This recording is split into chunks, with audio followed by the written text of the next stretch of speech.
señor secretario general, señor decano, autoridades, señores profesores, señores estudiantes, apreciados amigos y amigas. Es para mí un honor la invitación que me ha sido hecha para intervenir en esta ceremonia de inauguración del año académico 2015 de la Facultad de Derecho de la Pontificia Universidad Católica de Chile, en Santiago. La agradezco muy sinceramente y de todo corazón. Representa una satisfacción haberla podido aceptar y encontrarme en esta espléndida aula comenzando a pronunciar más bien, mi intervención inaugural. Mi estancia en Santiago, por otra parte, y una vez más, es oportunidad para encontrar viejos amigos, mercantilistas chilenos con quienes he compartido trabajo y he creado camaradería en los organismos internacionales y agencias formuladoras, así como es ocasión de consolidar nuevas o recientes amistades con colegas más jóvenes que yo. También, por otra parte, es oportunidad de recordar a iniciales maestros del derecho mercantil de Chile, ya desgraciadamente desaparecidos. Pero, sobre todo, me brinda esta invitación la oportunidad de festejar con ustedes el comienzo de un nuevo curso académico. Un nuevo curso académico y su comienzo siempre es un evento que produce júbilo, renueva la inteligencia y a los profesores nos aproxima una vez más a los jóvenes deseosos, a la par de aprender y de forjarse un camino personal hacia la felicidad propia. Al mismo tiempo, a los jóvenes les acerca a quienes pueden mostrarle un camino en esa vida futura de habilidad, ciencia y razón, particularmente en una facultad de Derecho, además de Derecho y Justicia. Festejar igualmente con ustedes me brinda esta invitación la oportunidad de recordar y festejar, como digo, el 150 aniversario del Código de Comercio de la República. Código que sobrevive después de siglo y medio, que sobrevive, es decir, código que sigue vivo porque se renueva, porque se adapta, porque compite. Se renueva o se adapta, como hemos visto, y no paro de hablar de ello desde que llegué a Santiago, como el derecho de seguros es un derecho que están estrenando, suscitando polémicas, afanes de perfecciones puntuales, comentarios, publicaciones, en fin, una gran operación de tipo intelectual jurídico. Al mismo tiempo, compite, digo. ¿Y con quién compite el Código de Comercio de la República? Pues el Código de Comercio compite con el derecho uniforme del comercio internacional y con otros ordenamientos extranjeros, en la medida en que se permite. Y a ese derecho uniforme del comercio internacional, o lex mercatoria, es al que me he de referir brevemente exponiendo el texto que ya está en sus manos impreso, lo que, por fortuna, me alivia de ser preciso y minucioso. Circunscribiendo, les he de decir, concretando, les he de decir que, en mi opinión, el esplendor originario de la lex mercatoria en el occidente europeo se produce a lo largo de la Edad Media. Lo hace en un contexto de práctica inexistencia de los actuales Estados nacionales. Escasa atención de los poderes entonces establecidos al comercio de largo recorrido, no obstante su notable incremento. El uso generalizado del derecho romano y el optimismo social derivado de la superación casi por encanto instantánea del gran miedo que había producido el advenimiento del año 1000. Casi 1000 años más tarde, precisamente, la ley mercatoria, barrida al final de la Edad Media por la aparición renacentista de los Estados nacionales y sus nacionalizaciones, resurge en otro contexto muy diferente, en un contexto que se podría decir antitético. No soy un historiador, pero eso, desde luego, salta a primera vista. La unidad del derecho romano, que se había producido en el occidente europeo, pues se ha visto sustituida, o se venía viendo sustituida, por múltiples ordenamientos nacionales. El estrecho límite geográfico europeo ha sido sustituido por una visión global de la situación de la posesión por la humanidad del globo terrestre. El tamaño del planeta se ha visto reducido intensísimamente, no solo por el incremento exponencial de los humanos que hoy lo habitamos, sino también por el auge de las comunicaciones y la eficiencia de las telecomunicaciones. En fin, la producción y el consumo se ha adecuado, lucha por adecuarse cada día a tales nuevas circunstancias, en punto principal, si no absolutamente de manera primordial, a satisfacer las necesidades de los 7.000 millones de humanos que vivimos en el planeta, frente a una cifra 2/3 inferior de hace escasamente 3 décadas. De manera que, posiblemente, lo que hace 1000 años surgió como respuesta a la inadecuación técnica del derecho romano a las realidades del incremento comercial, hoy reaparece en lo que es una respuesta a la imposibilidad operativa derivada de la multitud insoportable de ordenamientos nacionales en presencia y en conflicto en punto a gobernar dicha misma realidad. El comercio, pero no el comercio para unos cuantos millones, sino el comercio para 7.000 millones de personas. En fin, como digo, no soy historiador y entiendo que no es el momento de hacer historia, ni tampoco pantomimas. El caso es que ha de señalarse, ante todo, que las normas que voy a contemplar someramente son normas que las denomino, se califican por formar parte de lo que denomino Derecho Uniforme del Comercio Internacional, o DUCI simplemente, la cual denominación pues, es compatible en la práctica y en la literatura científica y económica, no solo científica jurídica, sino también económica, bajo otras expresiones que me parecen menos adecuadas, como el derecho mercantil internacional, el derecho comercial internacional o, en el renacido lenguaje medieval, lex mercatoria. El caso es que ahí incluyo una serie, unas normas, unas disposiciones que comparten unas características comunes. Esas características comunes son, de modo indiscutible, en mi opinión, la internacionalidad, la uniformidad y el contenido obligacional privado.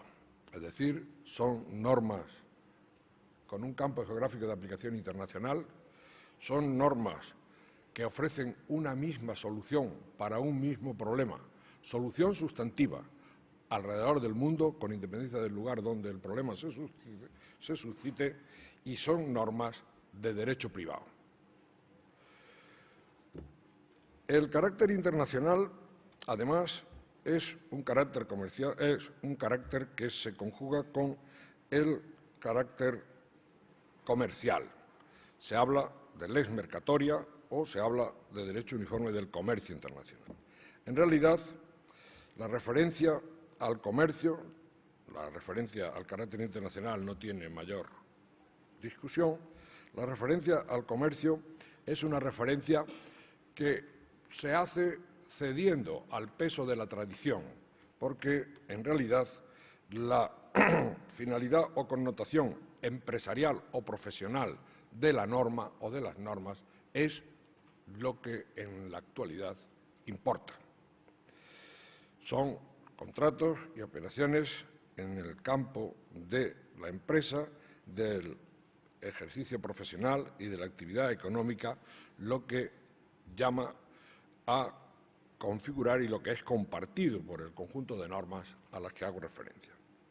Y prueba de ello es la declaración muy repetida después, a partir del año 1974, que se lleva a cabo en la Convención sobre Prescripción en materia de compraventa internacional de mercaderías, hecha en Nueva York en el año 1974, y que, como ustedes han podido ahora entender, es previa a la muy vertebral Convención de Viena de compraventa internacional de mercaderías. Pues en esa convención se comienza a utilizar, para delimitar su campo material de aplicación, una expresión que luego se repite en tantos instrumentos del DUCI, del derecho uniforme. Se dice en su artículo 4 que la presente convención no se aplicará a las compraventas de mercaderías compradas para uso personal, familiar o doméstico.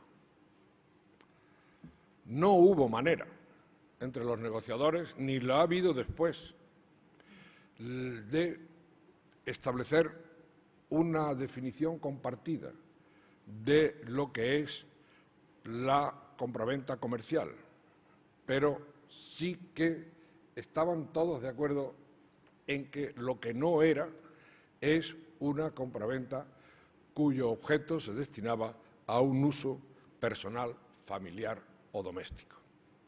Y luego añade, en la guía o en el comentario oficial a la propia Convención, la razón de que las compraventas de mercaderías destinadas al consumo queden excluidas de la Convención es que en algunos países, se decía ya en 1974, en algunos países esas transacciones están sujetas a diversos tipos de leyes nacionales destinadas a proteger al consumidor. Y esos algunos países, como todos conocemos, hoy día son todos los países civilizados y algunos en vías de civilización. Y esa es la cuestión. Pues así se define y así se connota el factor de internacionalidad.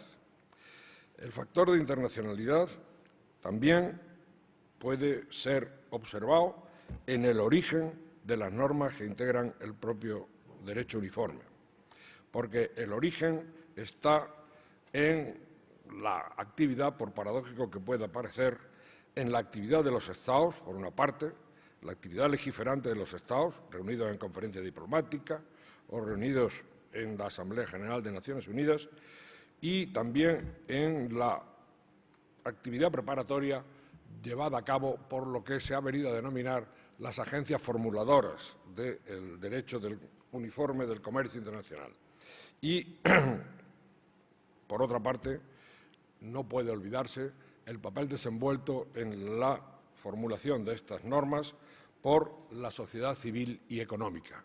No solo los Estados y no solo las convenciones, no solo las conferencias diplomáticas, no solo la Asamblea de Naciones Unidas son determinantes de las normas y de sus contenidos, sino también la sociedad de mercaderes, como se venía a decir en la Edad Media. La naturaleza uniforme, en segundo término, es una exigencia de los tiempos.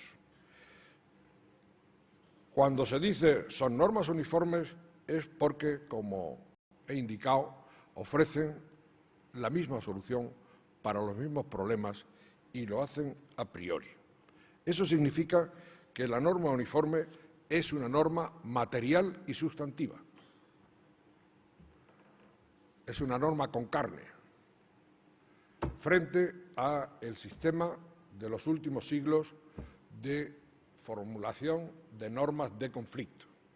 La norma de conflicto lo que hace es conducir al ordenamiento que se le da a aplicar a la disputa surgida.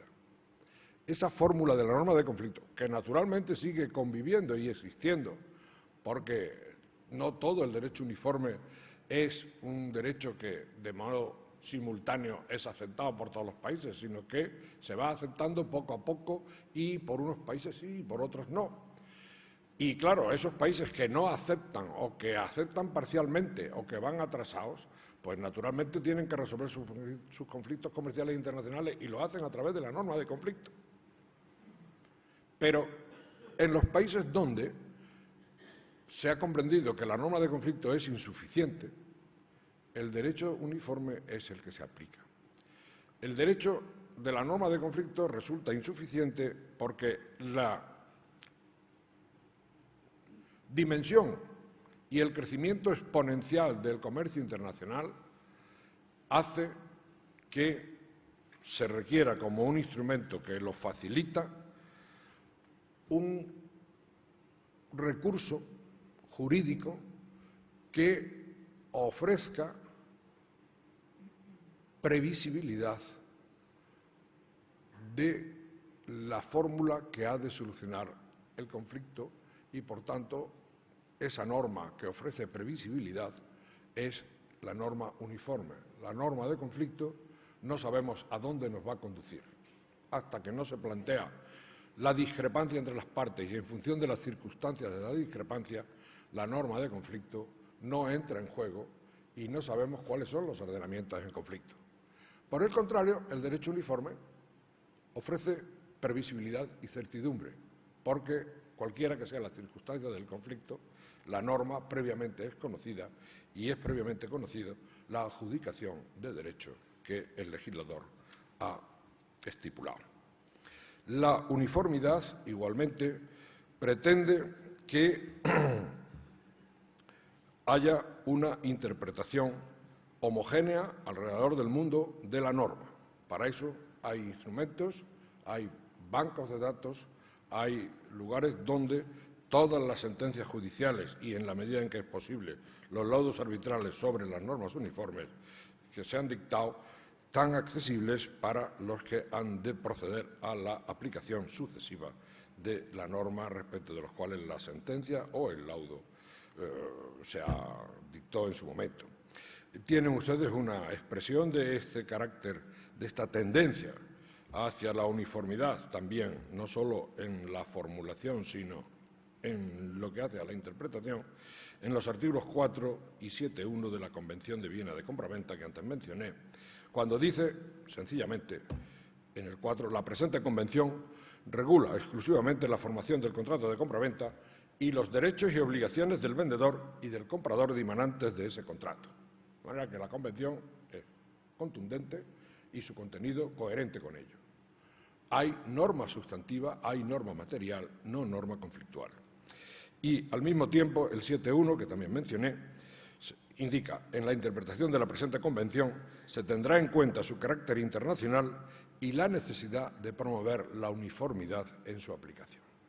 Por tanto, la uniformidad es una característica que se retroalimenta y que está a disposición de quien quiera, de una manera práctica y efectiva, ponerla en funcionamiento y es compartida por la mayor parte de los instrumentos.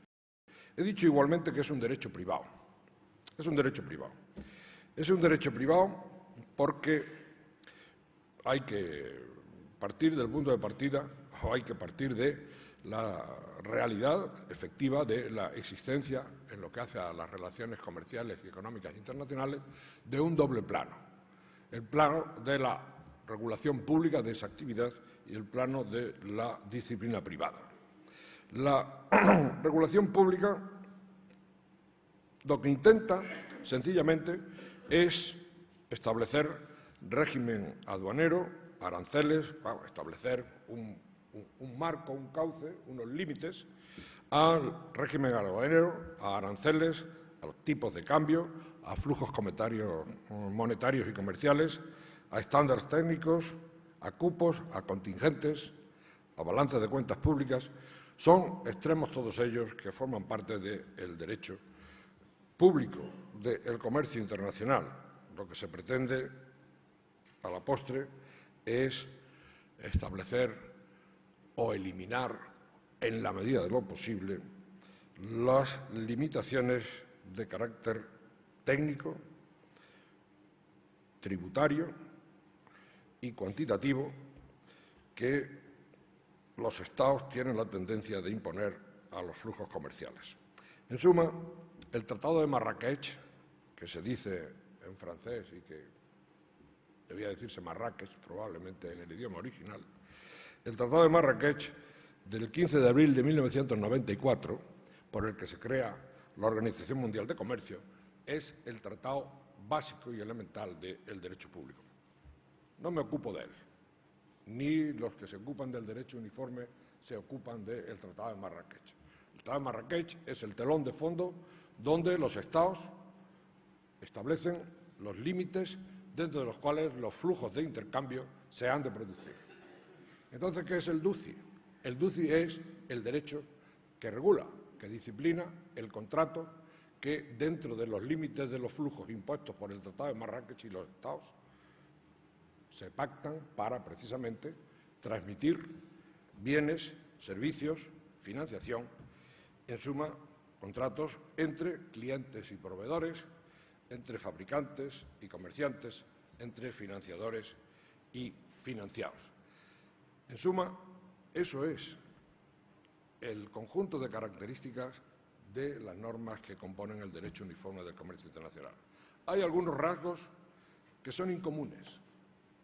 Yo les califico de incomunes con una palabra pues poco corriente. Les llamo incomunes porque no son comunes. El derecho uniforme tiene como rasgos incomunes un origen heteróclito, probablemente. Heteróclito porque, como ya he dicho, en parte se debe al esfuerzo formulador de los Estados, ayudados por las agencias, al poder de hacer tratados internacionales que a los Estados tradicionalmente se le ha reconocido y ellos mismos se atribuyen sin que nadie se lo discuta. Y, por otra parte, la sociedad de mercaderes también formula, lo he dicho, y formula con mucha eficacia y con larga tradición instrumentos que disciplinan el comercio internacional desde hace un siglo. La Cámara de Comercio Internacional, por ejemplo, tiene desde hace mucho tiempo formuladas reglas y usos aplicables a los créditos documentarios o que son instrumentos de financiación y de garantía en punto al cumplimiento de obligaciones contractuales internacionales, de tanto éxito que su uso se ha venido extendiendo desde el campo internacional en muchos países al campo nacional y que ahora, precisamente, en virtud de la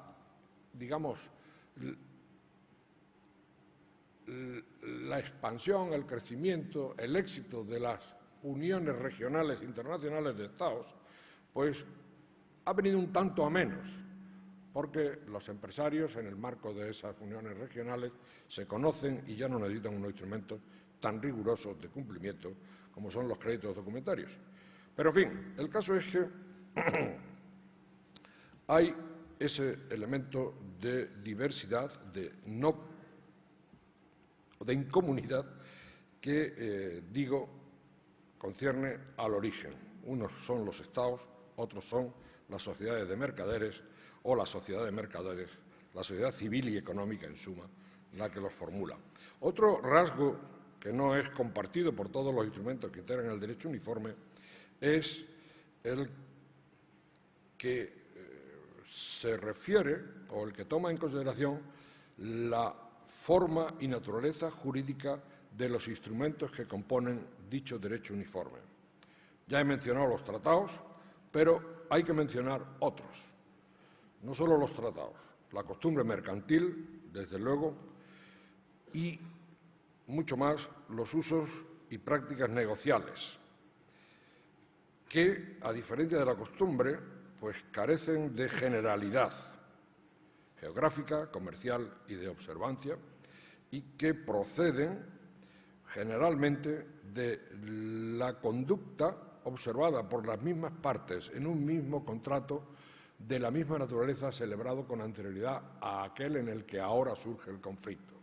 Es decir, las partes se ven obligadas por las prácticas que han venido observando entre ellas previamente. La Convención de Viena te compromete una vez más, por eso le decía que tenía una función pues estructuradora.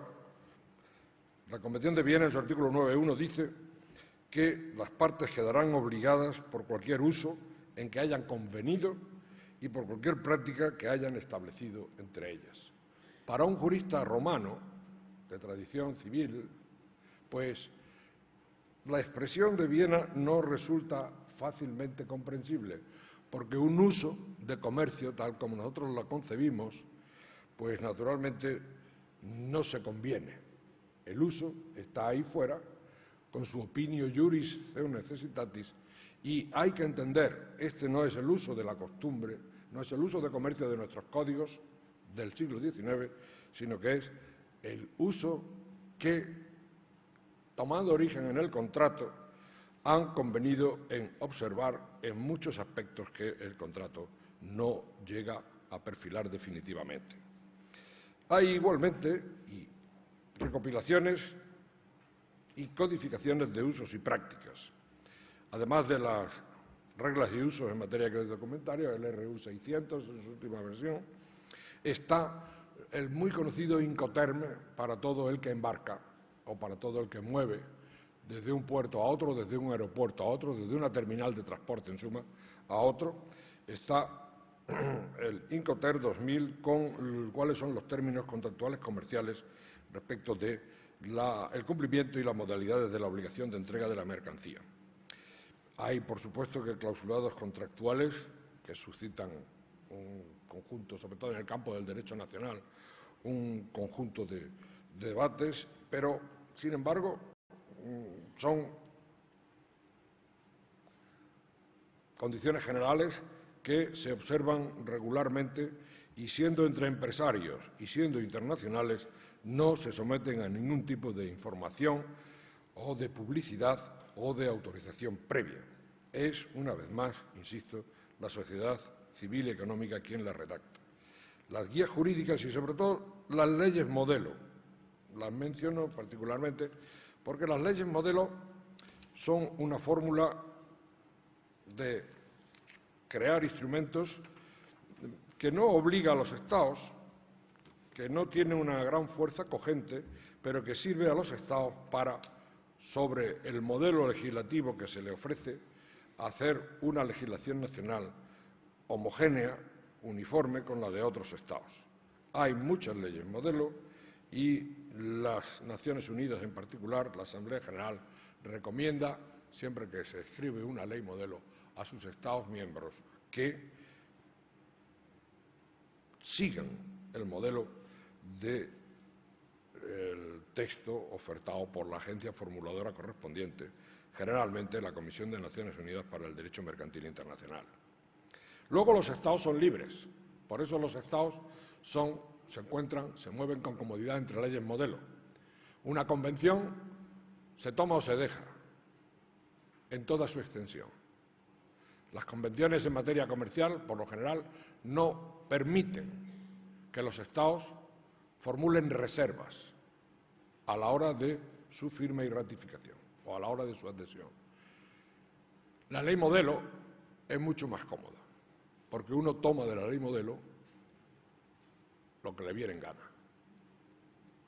Muchas veces, de una manera incorrecta, comparo las leyes modelo con las directivas europeas. Y digo de modo incorrecto porque los Estados tienen que legislar conforme a la directiva, pero en todos sus elementos, no en los que les guste a los Estados miembros de la Unión Europea. Por el contrario, la Convención sí es el reglamento. Hay que aceptarlo en toda su totalidad. En suma, pues, hay ese rasgo en común. Hay otro rasgo dudoso, que es la autonomía. A mí el debate sobre autonomía de las normas no me interesa demasiado. Es un debate que resulta poco práctico y que no me parece que conduzca a un gran horizonte. Pero, en fin, es decir, la autonomía del derecho uniforme del comercio internacional. Hombre, hay algunos aspectos que son autónomos del poder del Estado, que al final, cuando se habla de autonomía en este campo, lo que se quiere decir, ¿en qué medida el Estado? Autónomos, absolutamente autónomos. Por ejemplo, tienen ustedes las leyes, las condiciones generales para el transporte multimodal. Transporte donde intervienen más de dos o más modos de transporte. Transporte marítimo, transporte de contenedores, en suma. El transporte de contenedor hoy día es un transporte multimodal. El contenedor cruza el mar en un buque y después llega a la puerta final de su destino, igualmente ha salido de la puerta final de su destino, a través de un medio terrestre, por lo general, o un tren o un camión. Y el contenedor cambia de modo de transporte bajo un único contrato de transporte. Y la responsabilidad del porteador es única.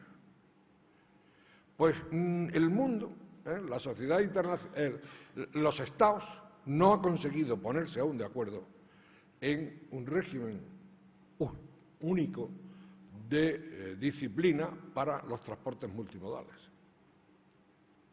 Por el contrario, la sociedad de mercaderes sí ha hecho una regla que, en forma de condiciones generales, se utiliza, y se utiliza con mucha asiduidad. La Sociedad Internacional de Transitarios y de Intermediarios Marítimos, la FIATA, tiene una fórmula que se utiliza. Cuando hay discrepancias se pueden resolver ante los tribunales estatales, pero por lo general es ante un tribunal arbitral, y después se ejecuta de buena voluntad por la parte que es condenada a cumplir con su responsabilidad o a exigir que se le cumpla con su transporte, con el derecho a su transporte. Y en este sentido, ni la ley, la ley no es estatal, la norma no es estatal, la disputa no es estatal, el arbitraje comercial internacional es igualmente autónomo o independiente del poder estatal. Es verdad que al final, como se dice en mi país, al final, si no se cumple una sentencia o un laudo, está la Guardia Civil, yo diría aquí los carabineros. Entonces, el caso es que un auxilio estatal, sea judicial o de fuerza pública, pues para el condenado recalcitrante es imprescindible en punto a la defensa. El caso, pues, es que se puede hablar de una cierta autonomía en alguna parcela muy pequeña, pero no mucho más.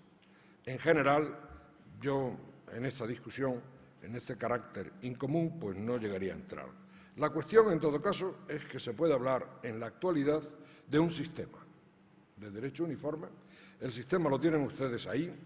El sistema no concuerda con la evolución histórica de lo que ha convenido, lo que se ha convertido en el derecho uniforme, y no concuerda porque las normas internacionales uniformes las ha ido creando el Occidente, primordialmente el Occidente, en la medida en que la economía del tráfico comercial, financiero y económico lo exigía.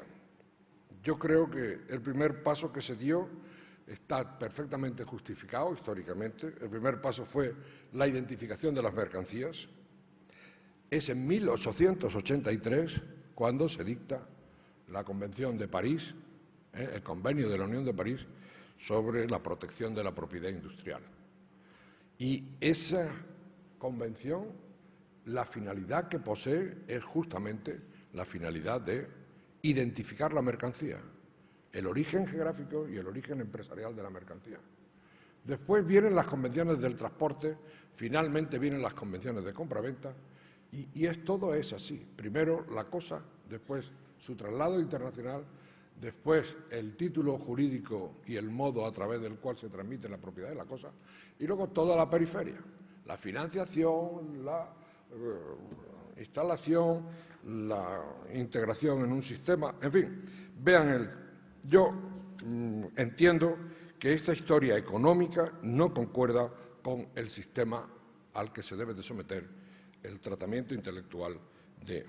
Creo que en el derecho uniforme del comercio internacional la compraventa, la Convención de Viena, tiene y desempeña un papel vital, y del mismo modo los principios del comercio internacional formulados por UNIDROIT desempeñan igualmente el mismo papel básico. Y después ya pues viene la contratación electrónica, la financiación, el pago y las garantías, el transporte, la solución de controversias e incluso la insolvencia. Yo creo que no debo de seguir, porque la media hora está ya más que agotada. Por eso es por lo que tampoco lo he escrito. Pero tienen ustedes un guión para la segunda parte, los que tengan curiosidad, cuando hablo al final de mi texto escrito de los elementos normativos básicos. Los elementos normativos, estos elementos normativos, darían origen a otra lección inaugural que les prometo que no se la voy a dar. De manera que aquí acabo, esto es todo. Quiero reiterarles mi agradecimiento, desearles un feliz y fructífero, no solo intelectualmente, año, pero también y muy principalmente intelectual, año académico, y felicitar efusivamente a su Código de Comercio en su 150 aniversario. Nada más y muchas gracias, señor.